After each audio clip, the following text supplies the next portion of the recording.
అద్దము అమాయకులు. కథకురాలు వచ్చేసి బి డిజిత, 6వ తరగతి, ఎంబీపీ స్కూల్, కల్లూరు. చెప్పు కథ చెప్పు. అద్దం అనేది మిర్రర్. మనం అద్దంలో రోజు ముఖం చూసుకుంటాం. ఒకరోజు కొండ దగ్గర వ్యవసాయం చేస్తున్న రాజయ్యకు ఈ అద్దం దొరికింది. అతనికి అద్దం అంటే ఏమిటో తెలియదు. అతనికే కాదు, అక్కడున్న ఎవరికే కానీ అద్దం అనేది తెలియదు. అతను తన ముఖాన్ని ఆ అద్దంలో చూసుకున్నాడు. అతని ముఖం వాళ్ళ నాన్న మాదిరి కనిపించింది. అప్పుడు అతను మా నాన్న నన్ను దీవిస్తున్నాడు అని అనుకున్నాడు. అప్పుడు దాన్ని తన ఇంటికి తీసుకువెళ్ళి ఒక చెక్క పెట్టెలో ఉంచాడు. ఎప్పుడు ఎక్కడికి వెళ్ళినా కానీ తన ముఖాన్ని ఆ అద్దంలో చూసుకొని ఆ పెట్టెలో పెట్టి వెళ్ళేవాడు.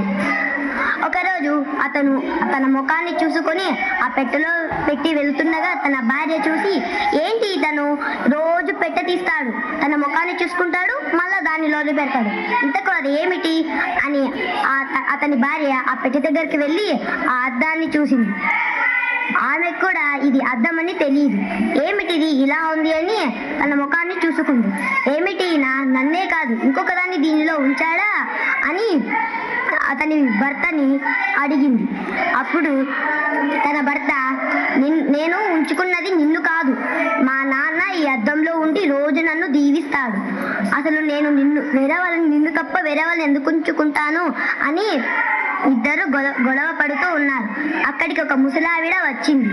ఏమైందమ్మా ఇద్దరు గొడవ పడుతున్నారంటే, చూడు ముసలావిడ, ఇతను ఈ అద్దంలో నన్ను కాక ఇంకొక వేరే ఆవిడను ఉంచుకున్నాడు అని చెప్పింది. అప్పుడు ఈ ముసలావిడ ఆ వస్తువుని తీసుకొని తన ముఖాన్ని చూసుకుంది.